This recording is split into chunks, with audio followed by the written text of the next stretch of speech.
What took you so long? It's not good up there. Ash! Come on, we gotta get down to the basement. Sorry. Ash, I am so sorry. Okay. Maybe you should sit down. I'm fine, Sam. Okay. What about the old guy? No sign of him. Wait! Don't move.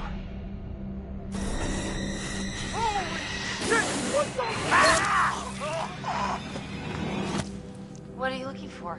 Another way out. Do you have the key for the cable car? Josh, he's gotta have it. Is that a map? That guy was prepared for anything. Shit. Fuck. You guys know what to do, okay? It's not safe out there. I'll be back soon. Okay.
Shit.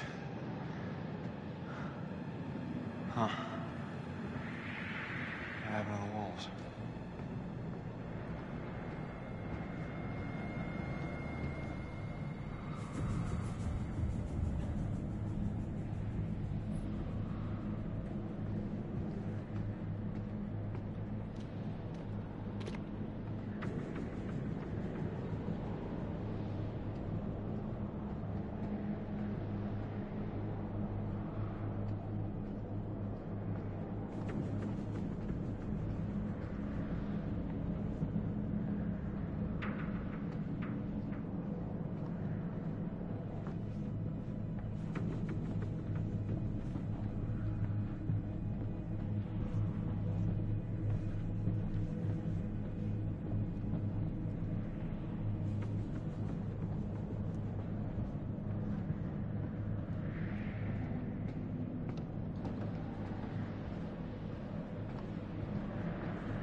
I just need a pitchfork and a mob.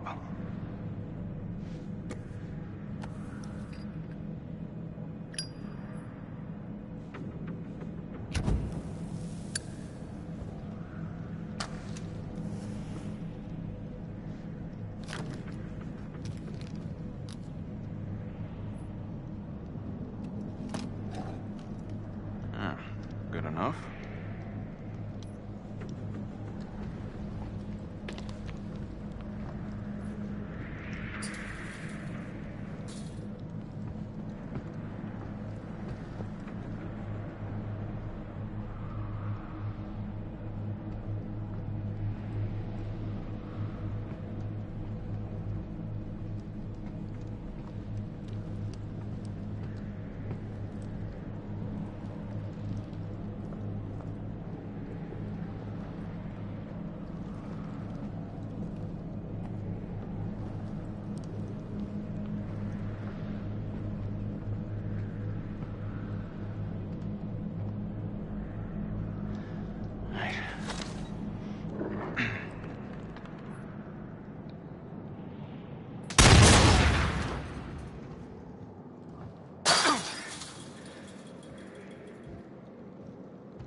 Happy to see me again, huh? Hey. I was hoping I'd run into you again. Alright. Good boy. Alright, pal.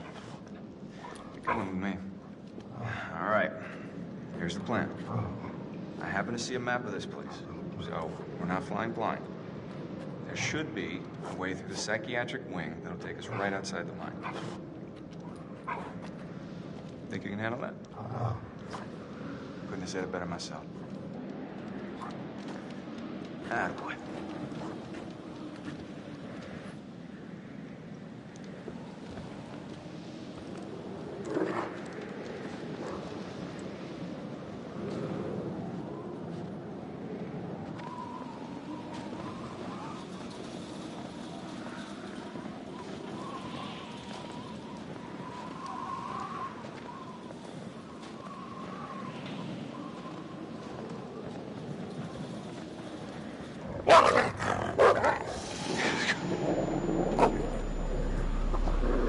Doggy boy, calm down.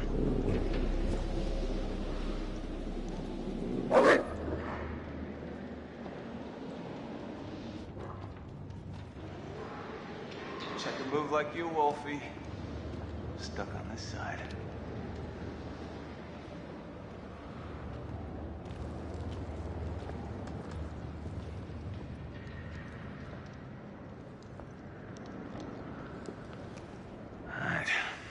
Here goes nothing.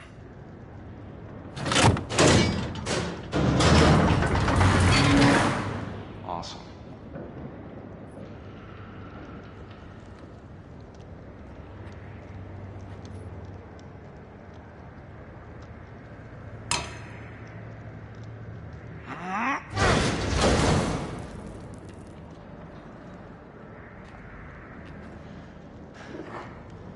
See that? You got moves. Don't I, Wolfie?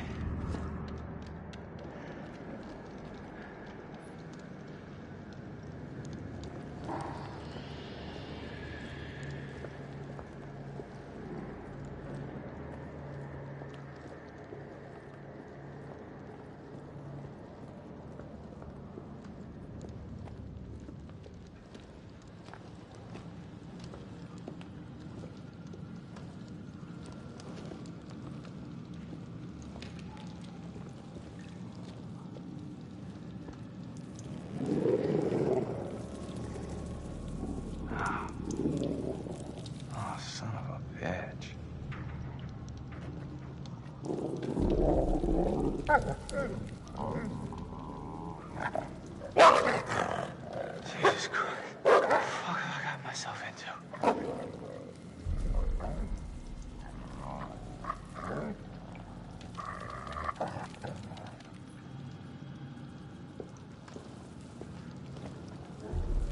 Fuck, man.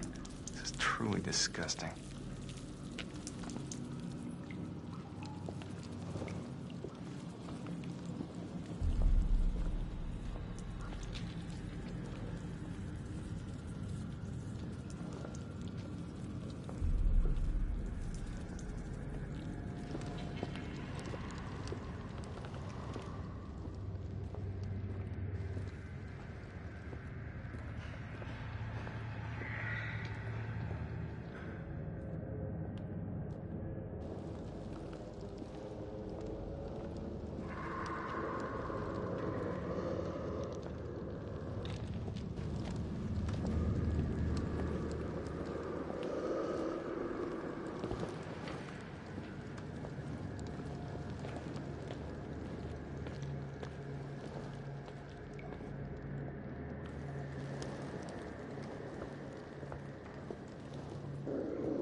Huh? Huh? Huh?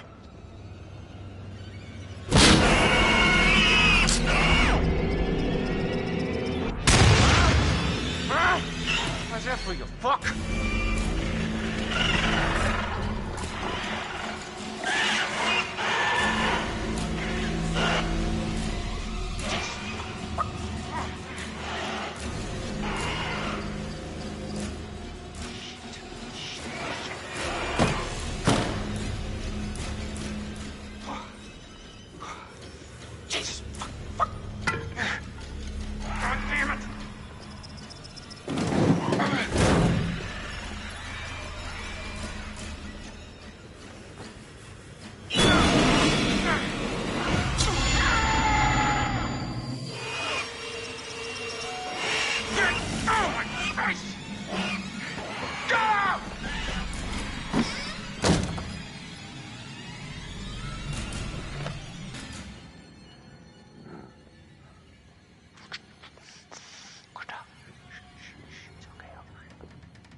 Where are you?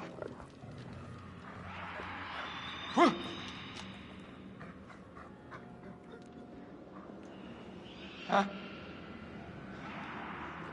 Damn it. What the? What?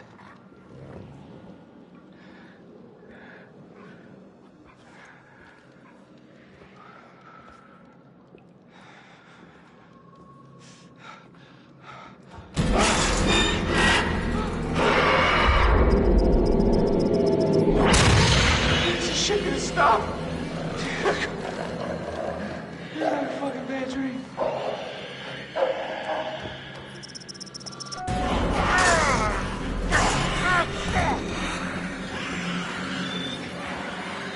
One at a time, boys.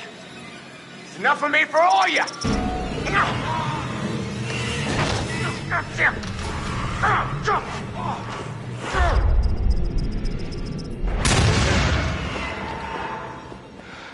Huh?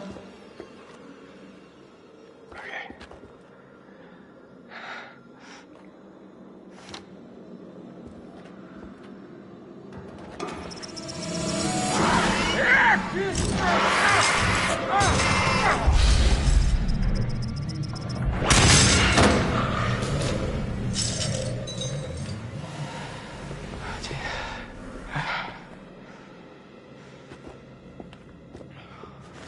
Fuck.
Mike must have locked it behind him. Crap! There's gotta be another way in.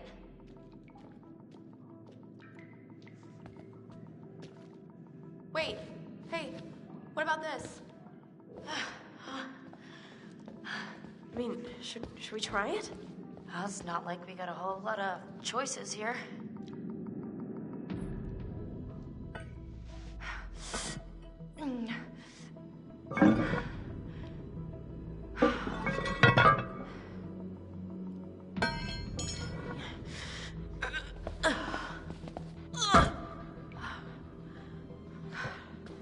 Okay, this is maybe the last place I would want to be right now. So who's going first?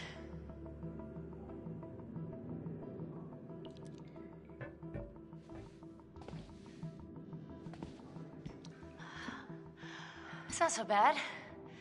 You think this is the tunnel to the sanatorium? Of course it is. Where else would it go?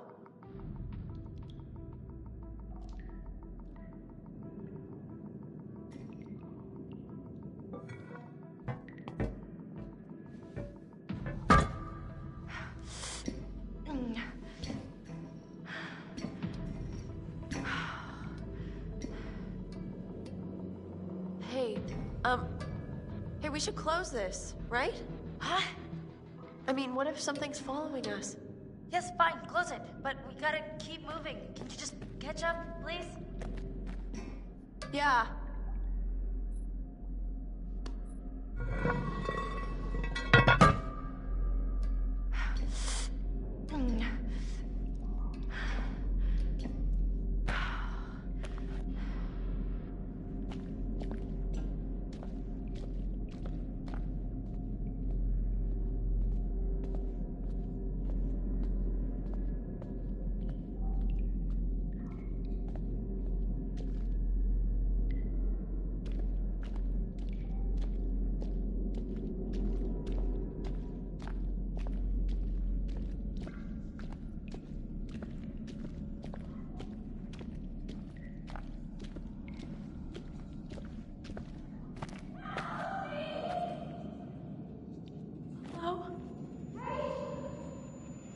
Who's there?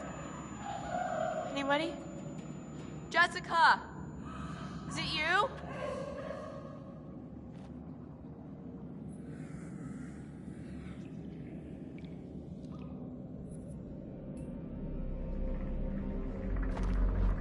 This is fucking crazy.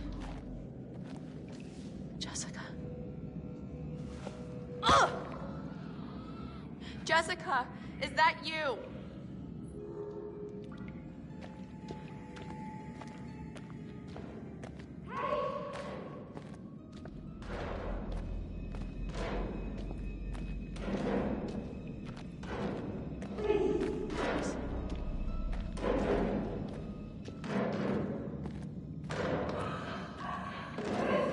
Oh God. Oh no.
Great. Piece of cake.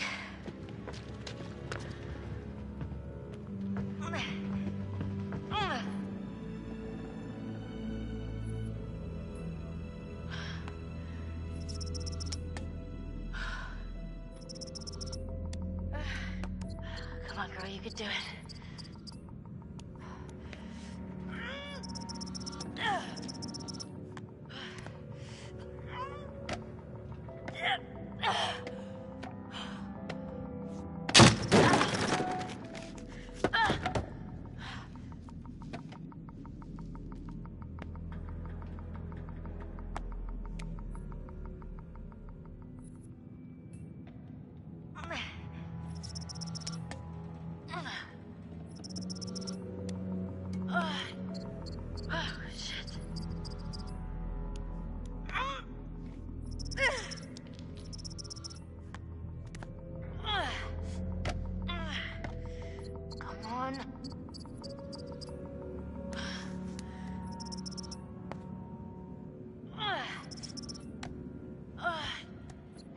Gotta get up there.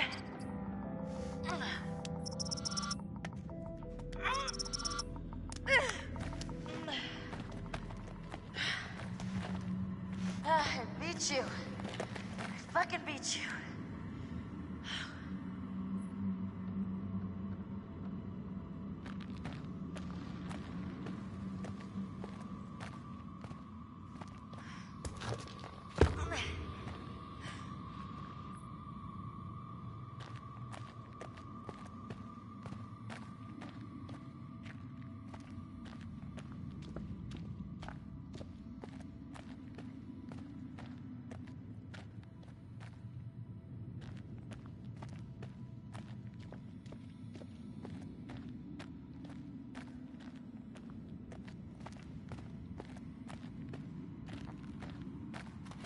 Hello?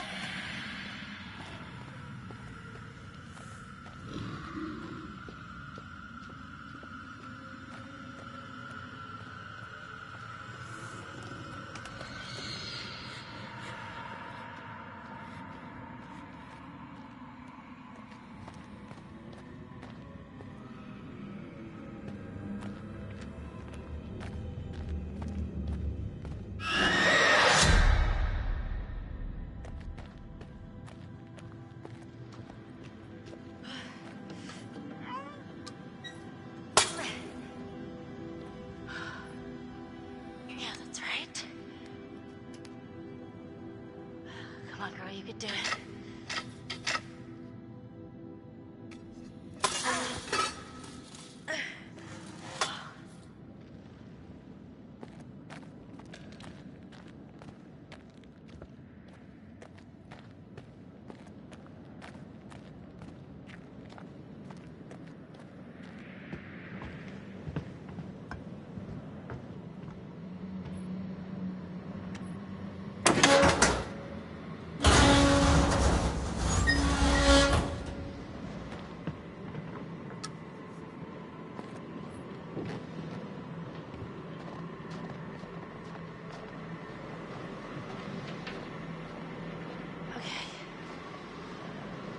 Which way?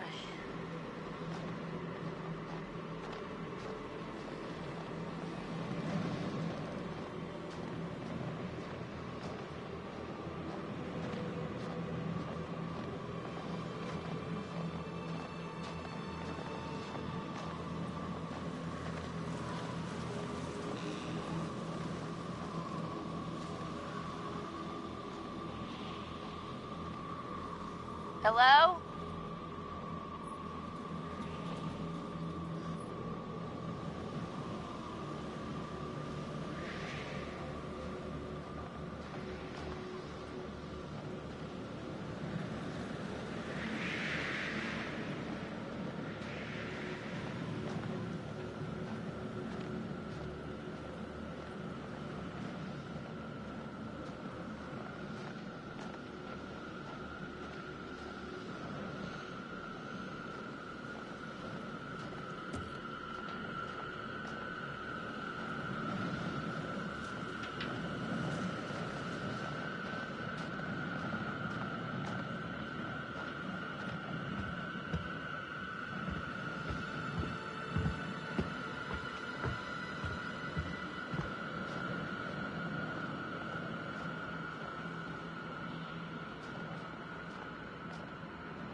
marshmallows?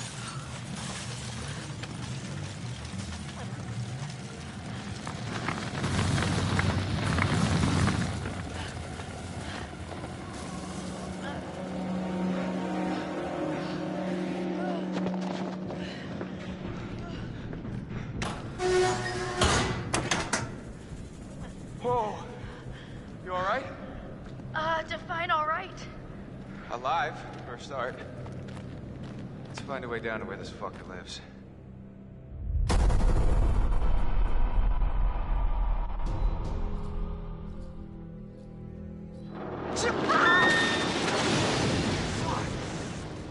Emily!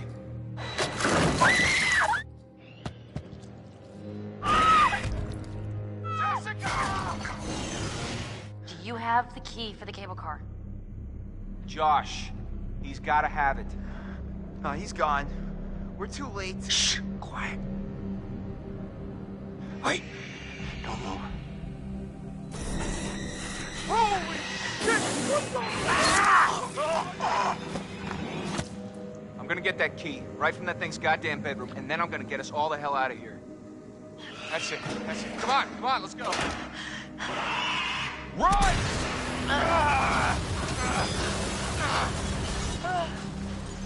Let's find a way down to where this fucker lives.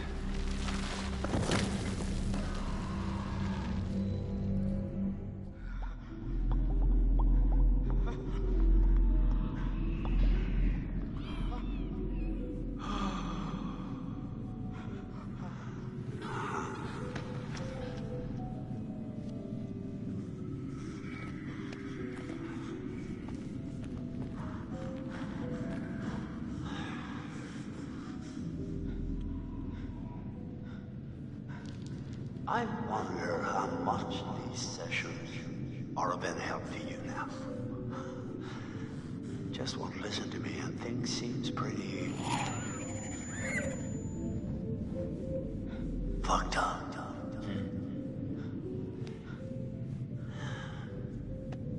So I'm gonna leave you now, Josh. It's time you learn. There's more to be afraid of that can be dreamt up by the unhinged imagination of a self-indulgent, spoiled little brat.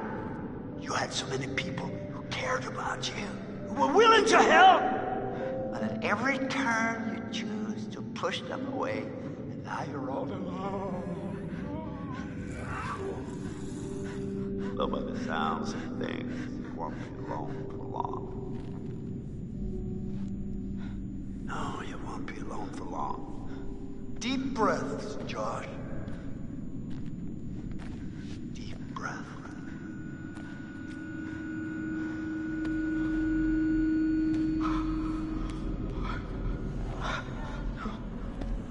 No,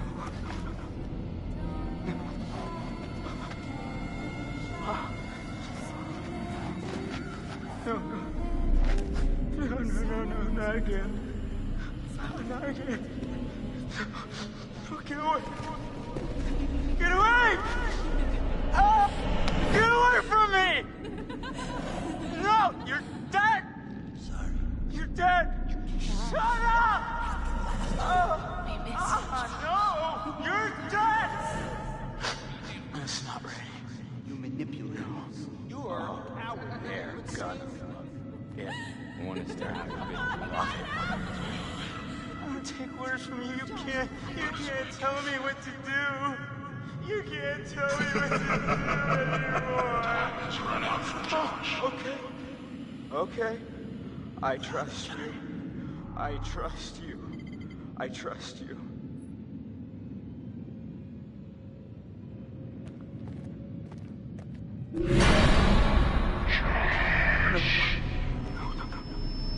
You're not real. You're all alone down there. No, not again.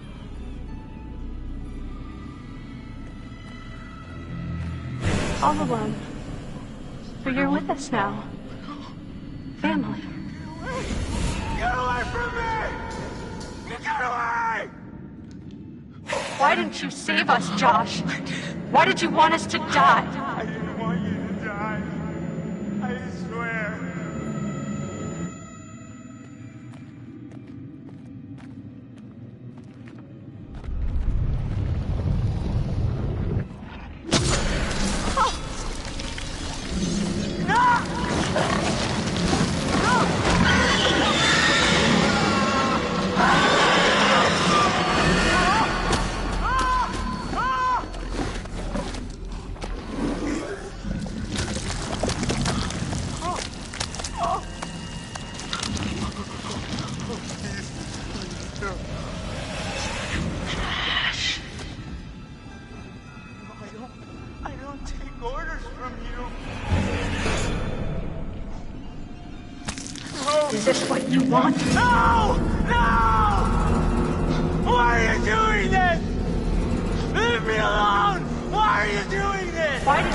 save us, Josh? Why did you want us to die?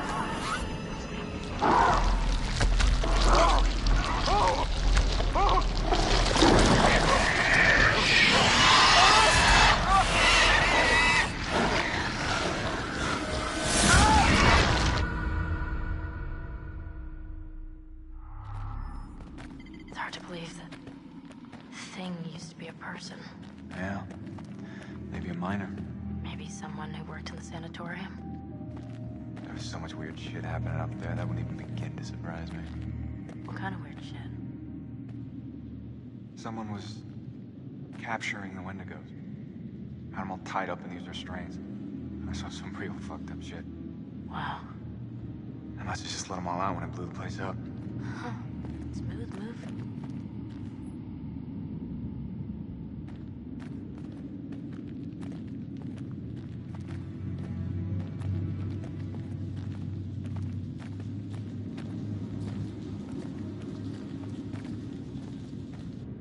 Fine. I'm going in. Oh, come on, it's okay. You sure? I'm not dead yet. Famous last words. Oh, It's freezing. I can't feel my fingers.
It's Jess. It's Jess.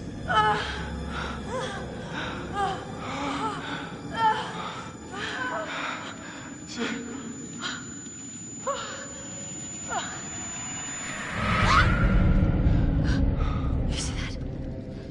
Yeah. Bodies. Yeah.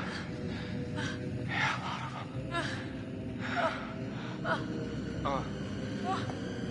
Oh my God. No! I'm gonna be sick. Wait, hold on. I think I saw something.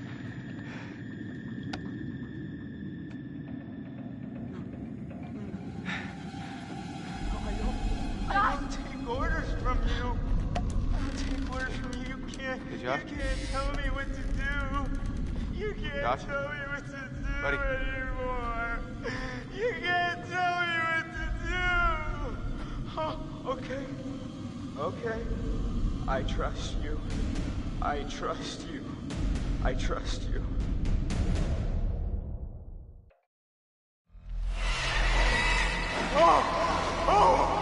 What's the matter? He's tripping or something.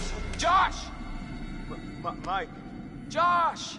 Hey, man. don't hit me, please. Well, you were deep in it, man. Full mental jacket. We didn't think we'd get you back. Hey, let's just get the fuck out of here. Okay. Josh, do you have the key for the cable car? Yeah.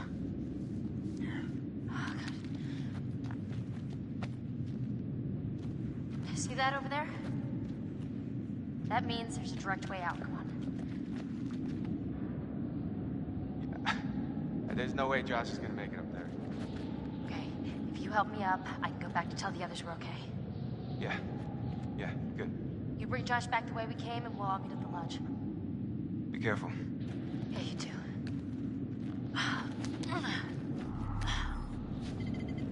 All right, let's go, you fucked up son of a bitch.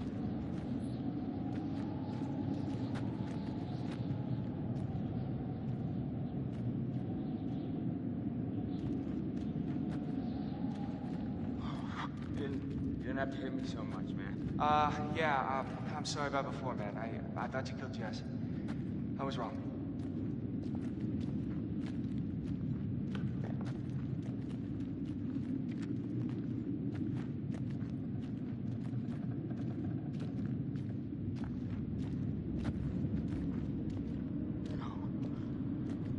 No.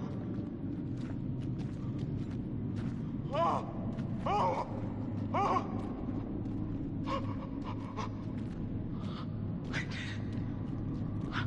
I didn't want you to die.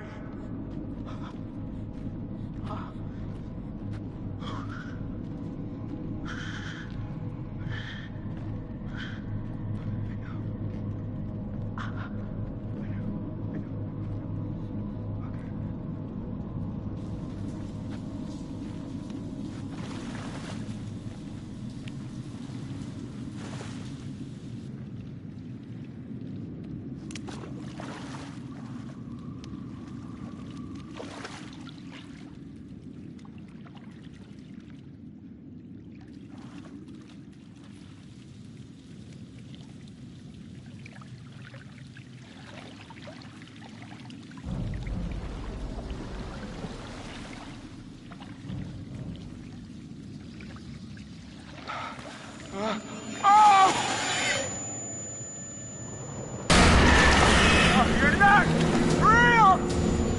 No, you're not!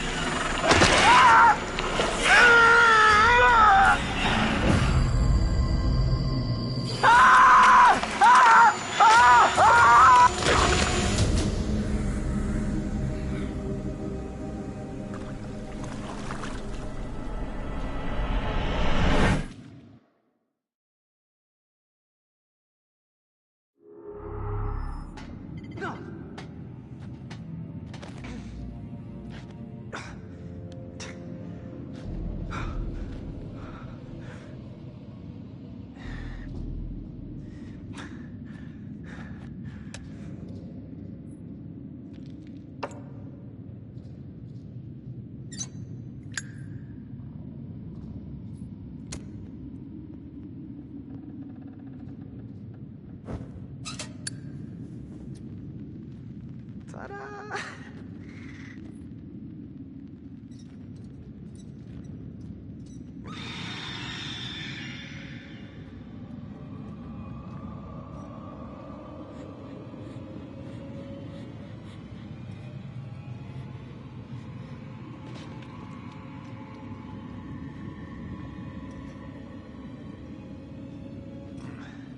What caused that cave-in?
What was that? Which way?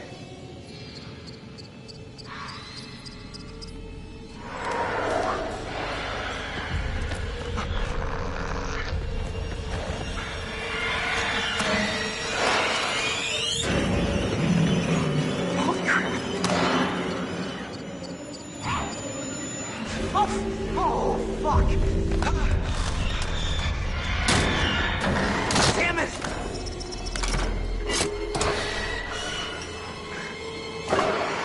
Holy crap.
You look terrible.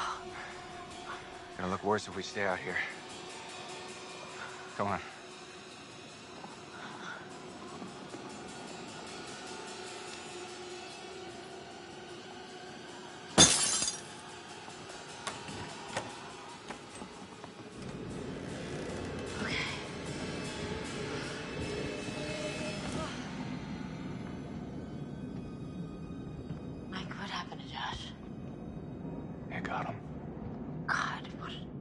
Awful way to go. Not good. What do you think we should do? We should check the basement. Might be someone left down there.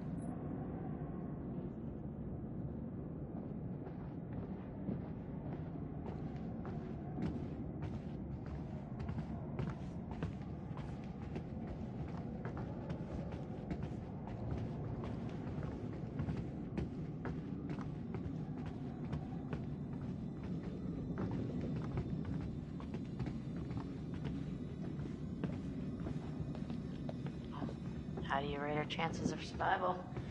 I'm trying not to think about it. Yeah.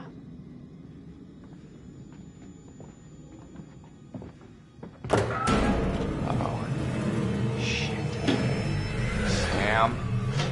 Run. Run!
structure is completely destroyed. Over. I'm seeing something. It looks like there are survivors. Let's pick him up.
I was right there, and I could have done something.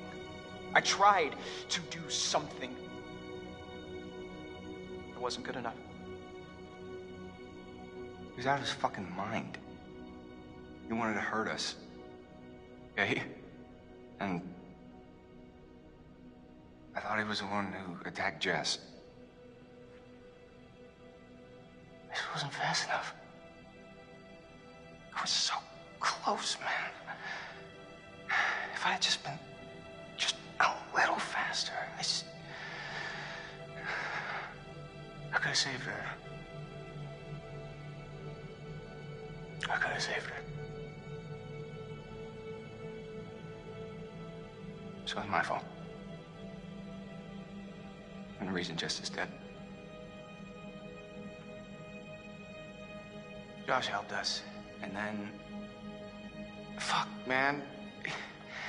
That thing, okay, the Wendigo, it came out of the darkness and it just... I don't know. I heard screaming. I got out of there. There was no point in both of us dying.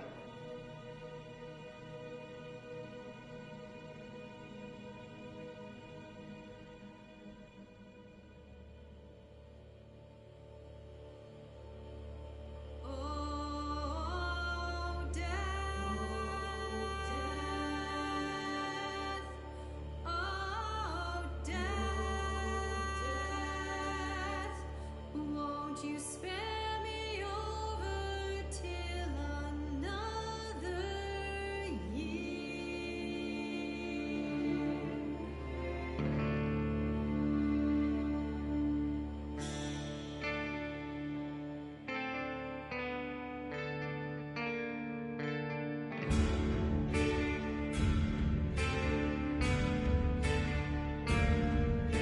Well, what is this that I can see with eyes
thing.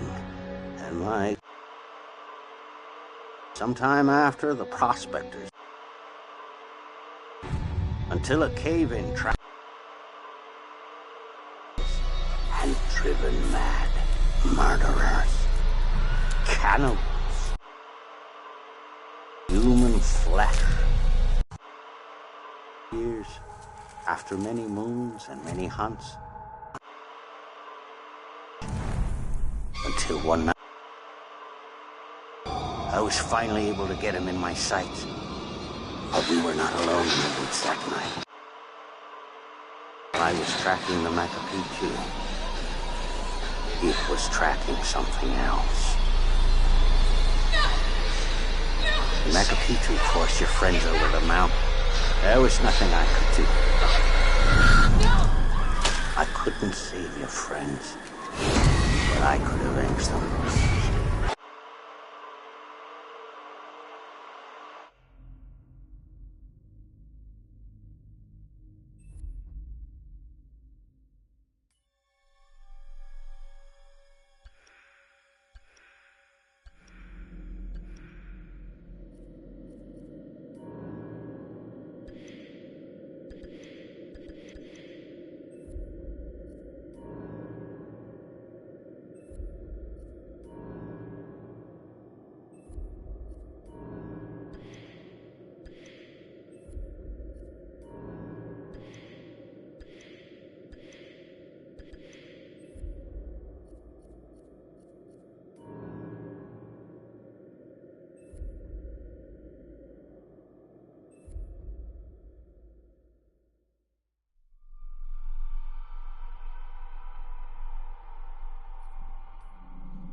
Just move over there. Go on, move.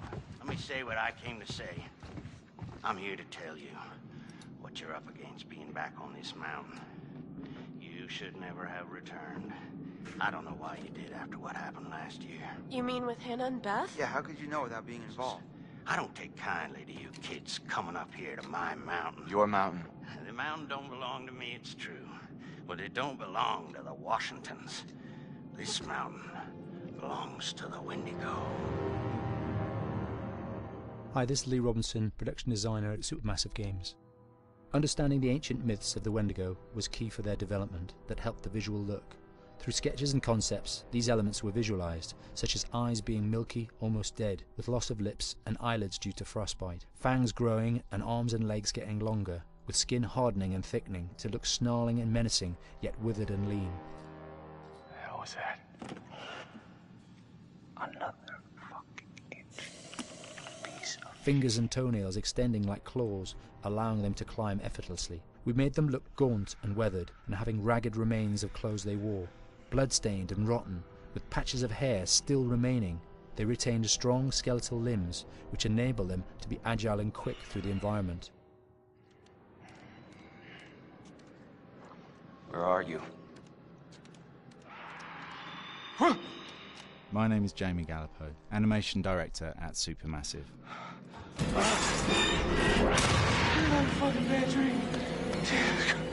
The overall direction on the creature was to be very strong, to be extremely fast. We wanted a spider-like movement to the creature. 1 minute scampering to leaping and then crawling, almost instantaneous.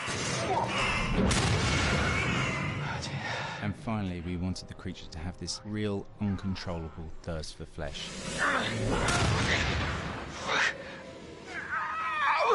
From a sound design perspective, the Wendigo is a real challenge. For the main vocalizations of the Wendigo, we used our own vocalizations, various different animals from the exotic to the farmyard, various plugins and processes to gel these sounds together and keep a human resonance behind that voice, telling the backstory of the Wendigo.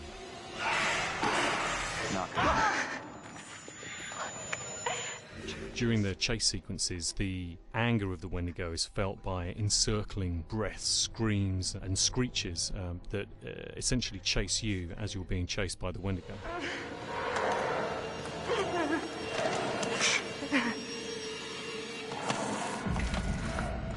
We would layer them up in a multitude of layers, sometimes 15, 20 sounds playing at the same time, to build up the vocalizations for this fearsome creature which is always in attack mode, hyperactive, and chasing you throughout the game.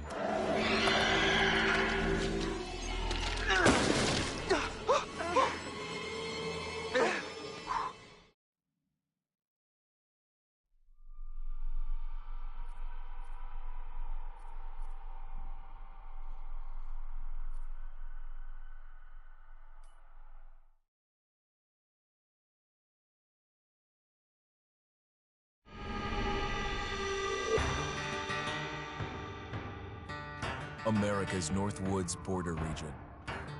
Within this land of 10,000 lakes and miles of dense timber, a hideous creature is believed to lurk. The North Woods is probably one of the last frontiers in America. There's still a lot of places in this area that hasn't been set foot by man. Monsters and mysteries exist here because it is remote. Up in the North Woods, winters are long. In times of biting cold and isolation, a devouring monster is believed to come forth. It's terrorized native people for generations. Growing up, I was told, like, don't go outside, the Wendigo will get you.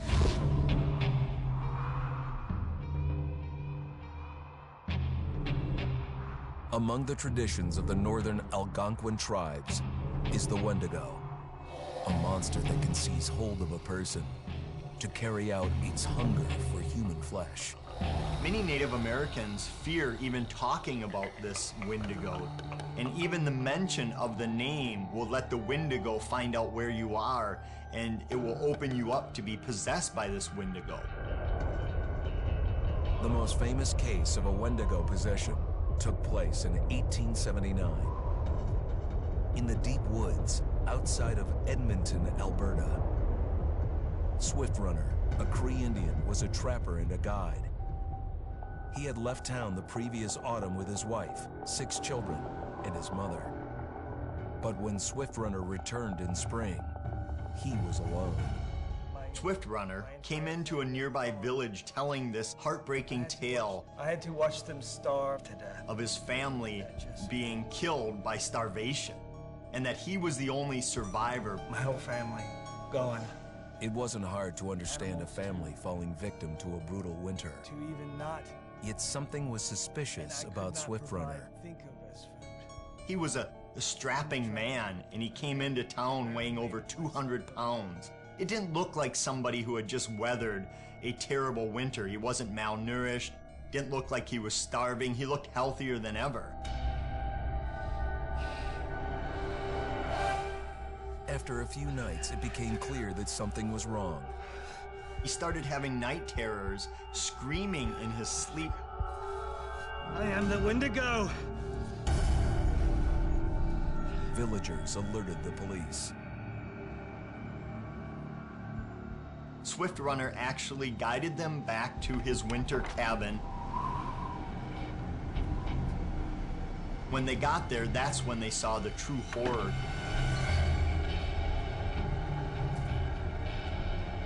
Human skulls were scattered around, many bones, some of which had been snapped in half, and the marrow inside had been drained. They had never seen anything like it. Swift Runner had killed his entire family, shooting them, hitting them with an axe, strangling, and then eating most of their bodies.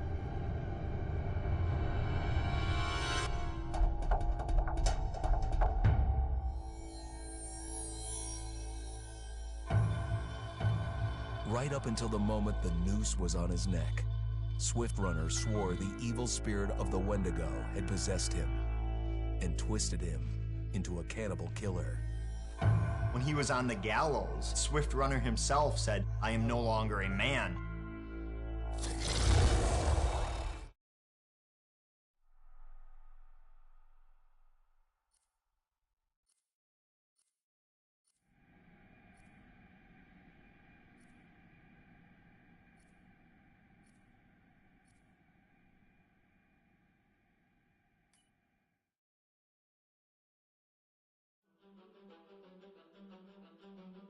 I am Hayden Panettiere, and we are here at the studio recording Until Dawn. My name is Rami Malek, and I played Josh. My name is Megan Martin. My name is Brett Dalton. My name is Antonella Lentini, and I played Hannah and Beth. My name is Jordan Fisher, and I play the character Matthew, Matt for short. I'm Nicole Bloom, and I play Emily in the game. My name is Noah Fleiss. I am Galadriel Steinman, and I play Ashley. So Until Dawn is the story of 8 teenagers who revisit this cabin in the woods about a year later after a really traumatic experience where I've lost 2 of my sisters, so coming to kind of get some closure in that respect. One of the things that Larry does really well is make these multi-layered characters, and I think for just the story in general, it follows the quintessential horror film plot lines, but the characters are so unique in themselves, and I think that's very cool. Oh, I hope this was the right thing to do. What? You know, getting everyone together on the anniversary. I mean, Josh seemed really pumped about us all doing something, didn't he? Yeah, no, he definitely did. I haven't seen him so excited about something in forever. Good, good.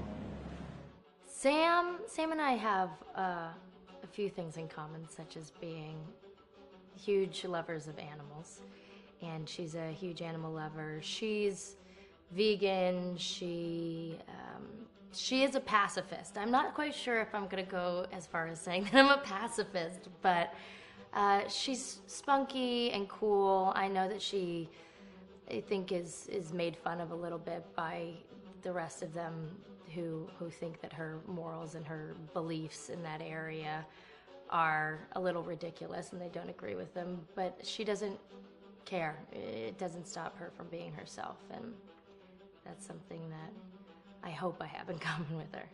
You know, he definitely can be depressed at some times and a bit of a loner, but he takes some solace in one of his sister's friends, Sam, played by Hayden Panettiere, and invites everybody back to the same house the next year to kind of find some closure.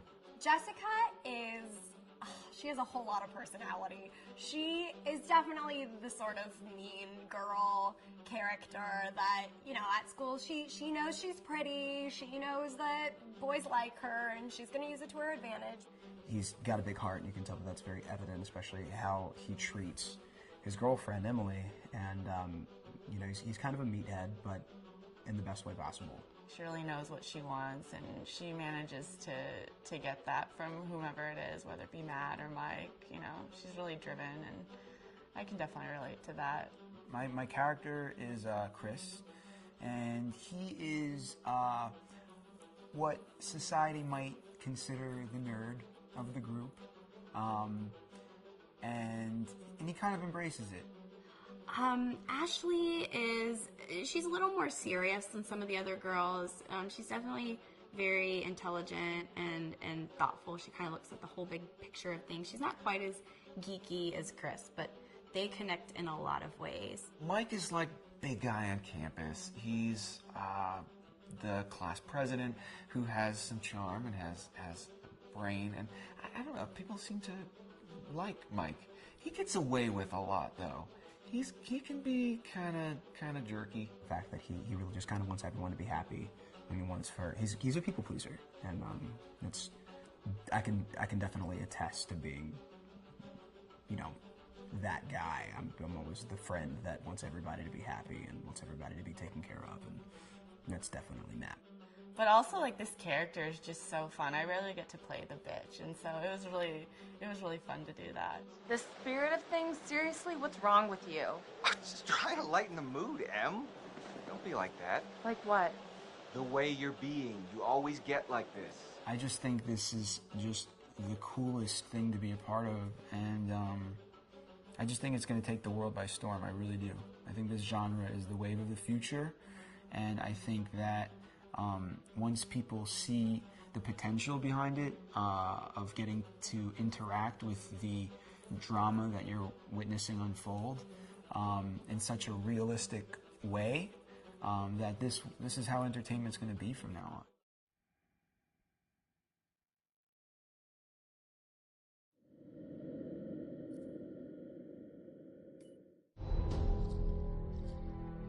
Hi, this is Lee Robinson, production designer on Until Dawn. The production design for Until Dawn started with the great teen horror script that sets the characters in a Canadian winter mountain lodge, being a contemporary setting with visual clues derived from classic films of that genre, such as Hitchcock's Psycho and Stanley Kubrick's Shining. The storyboards are vital to the production design as it allows the designer to understand the scale of the environments to be made and the detail that would be seen to create the atmosphere of a horror. This took us into concepts that took these storyboards further, visualizing the world through the color palette, the lighting, tone and the mood, and developing key locations such as the lodge, the cable car stations, the forests themselves, the wilderness. As you can see, the environments and atmospheres change quite a bit from warm and inviting to cold and threatening. The Millionaire's Mountain Lodge was a key example. It was designed to be made from nearby stone and timber, embedding it into the landscape, with a contrasting and contemporary interior needing to be opulent and extravagant. We created dark and claustrophobic corridors with ominous and large open spaces, almost cathedral-like in size, and with huge structures to silhouette and dwarf the characters within, providing a labyrinth to explore and wander. Each character was developed with a strong visual identity in mind, with contrasting colours, tones and silhouettes to identify them, each to have their own texture, pattern and shape, so that when they were lined up you could always identify them. The costume designs allowed a range of clothes that would suit them for the cold winter weather, but also have an element of style and individualism, so that the audience could look at them and relate, recognizing themselves within them. A lady would like to cuddle up with her man by a nice cozy fire bathed in atmospheric mood lighting. Right. It'll get plenty toasty once we're rubbing up against each other. Mike, fire and mood lighting. Yes. Working with the lighting artists, we really brought the look and feel of the world together, and this required a thorough understanding of the visual language of teen horror. A key scene was where all the characters emerge out of the rear of the lodge chasing Hannah. A contrast is evident straight away from the exterior wilderness to the warmth of the lodge. The attention to character lighting here is through the bounce and rim lighting, accented colours and composition, creating characters that come from the dark into the light and back again with an emotional effect. Guys, there's someone outside. What the hell? Hannah! What's going on? Where's my sister going? It's fine. She just can't take a joke. It was just a prank, Han.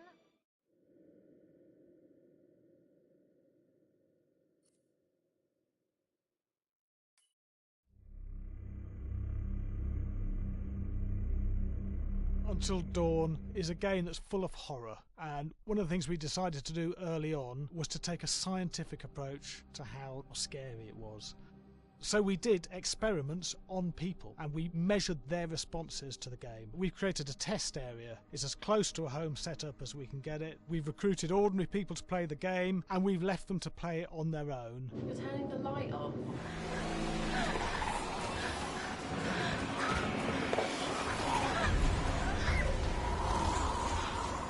The only difference is it's rigged with cameras and microphones that relay the data through to the next room where people are watching them play.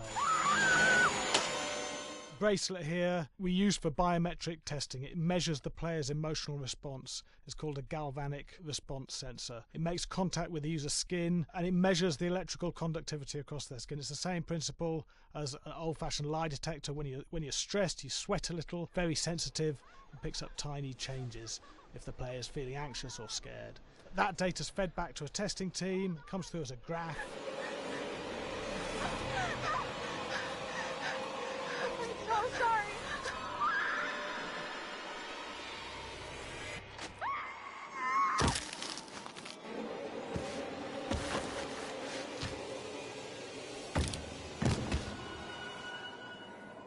There's no point testing one or two people, you have to test a lot of people. Watch your step.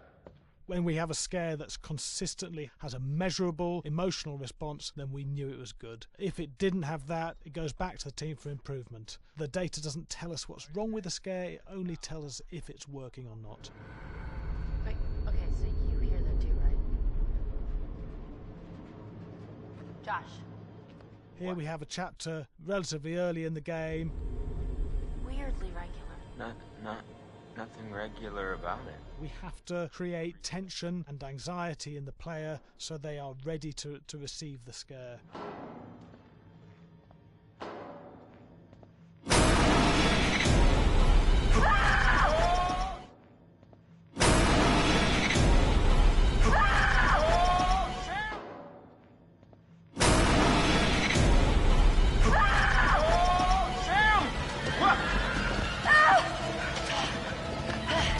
Give the player time to recover, to cool down, to calm down, and then start building the tension again before we do the next scare. Hey. What? Hey. What the hell? Boom. You just got mugged.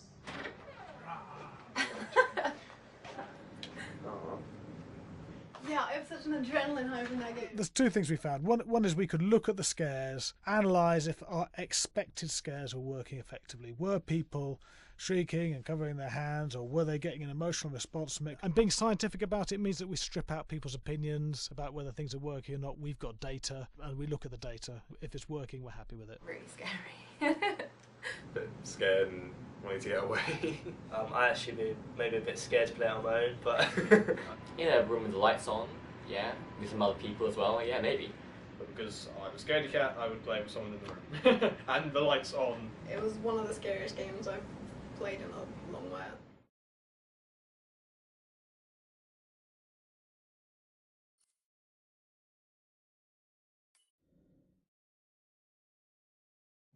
Hi, Larry. Hey, Graham.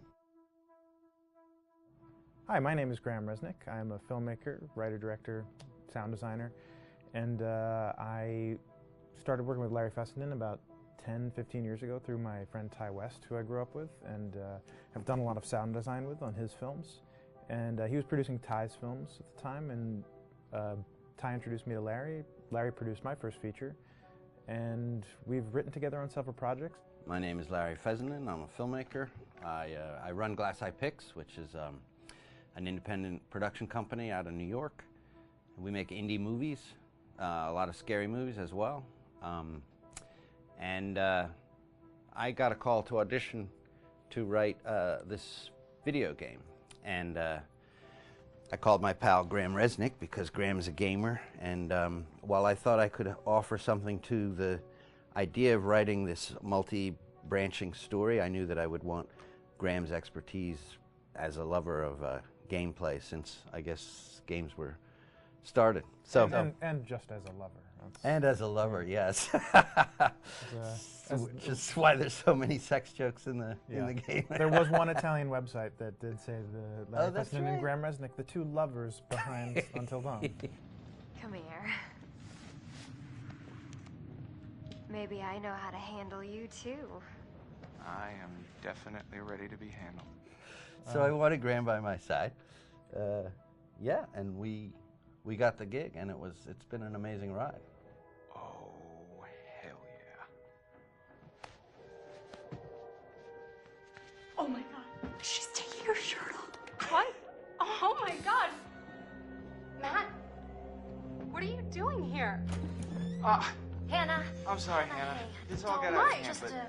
So in the game, the basic setup is that a year prior to the game's start, all these kids had gone up to a ski lodge that was owned by the parents of one of the kids, or a couple of the kids, and some of the teenagers played a prank on some of the other teenagers, and the terrible tragedy occurred when a few of them, two sisters, ran out into a blizzard, and were never seen from again.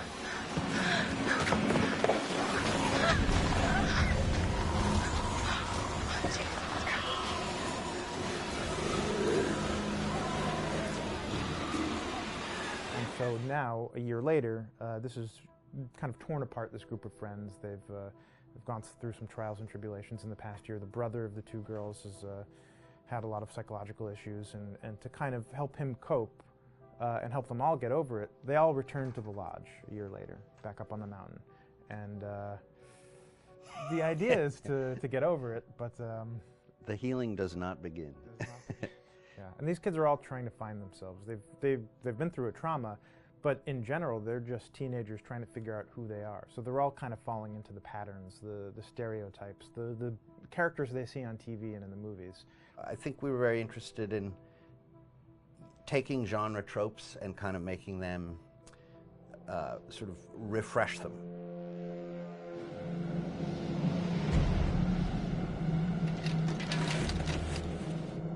Hey, did you see that? Dad said it'd just be us this weekend. We're familiar with how slasher movies work. Most people have seen some horror movies, and we have established notions and preconceptions about the roles of the players in horror movies and how they talk and how they get killed and how they have sex. And to bring you into the game that way and then subvert a lot of those expectations was kind of our goal. They're haunted by some incident that happened in their past, which I think you pretty much figure out that that's going to have a role in their interaction.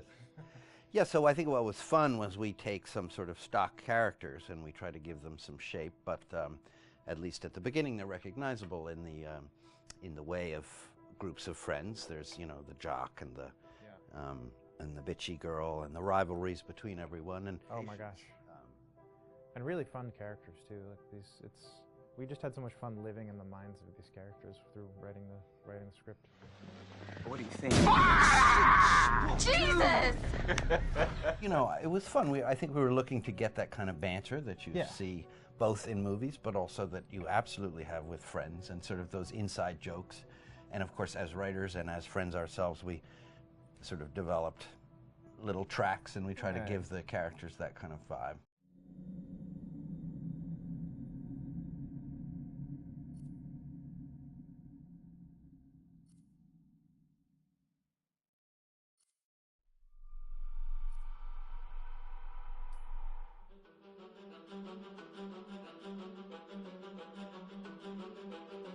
My name is Will Biles, Executive Creative Director of Until Dawn. The first part of getting a believable facial performance in-game is to capture, topographically, the actor's range of emotional expressions as separate versions of the same head. Every tiny nuance gets digitized and merged, effectively creating a model that can recreate every facial movement that the actor makes. Once the topography has been recorded, the actor's performance itself can be captured by using a predetermined set of marker points drawn precisely on the face and a high-def helmet cam, wirelessly linked to capture devices. The camera is the small box where it looks like the microphone should be. Outro Sam. Mark. It records in high def the movement of the dots throughout the performance that will drive the expressions captured earlier. Unlike other systems, this form of capture is far less lossy because there are fewer interpretations between performance captured and performance rendered finally in-game. The audio is also recorded via two separate lavalier mics attached to the helmet. It takes a while for the actors to acclimatise to carrying around the recording devices and the helmet cams, but very soon the shoot becomes similar to any other effects shoot or a green screen shoot. The actors in these scenes are only recording facial animation, but use cursory body movements for pacing. Wait, and maybe we should all stick together and find everybody and make sure they're all okay, so... 1-1, the year before the prank. Take 2, Mark. Other than the other actors, they have to use their imagination for everything and everywhere that they are supposed to be seeing and feeling. Idiot! So dumb! From a hot midday studio in Los Angeles to a freezing midnight mountain in British Columbia.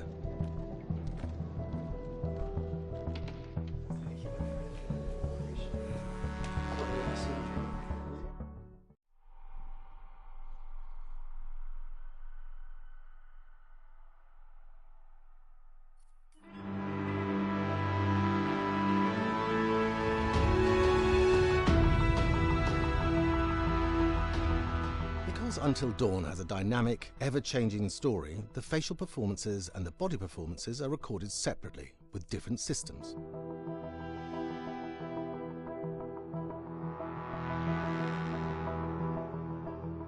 With the body capture, we use reflective bead suits and an infrared camera matrix system that drives the CG bone hierarchies in our character models. These performances cover everything from character locomotion, scene-specific performances and stunt work, most of which was recorded at studios in Pinewood and Shepperton, near London. Hannah! Hello? Combining all the elements seamlessly in the final game becomes a formidable editing and logistical task. Every variation, both physical and emotional, must be combined in these multi-edits. Scaffolding props have to stand in for the sets, because the hundreds of infrared cameras have to be able to see all of the reflected beads on the actor.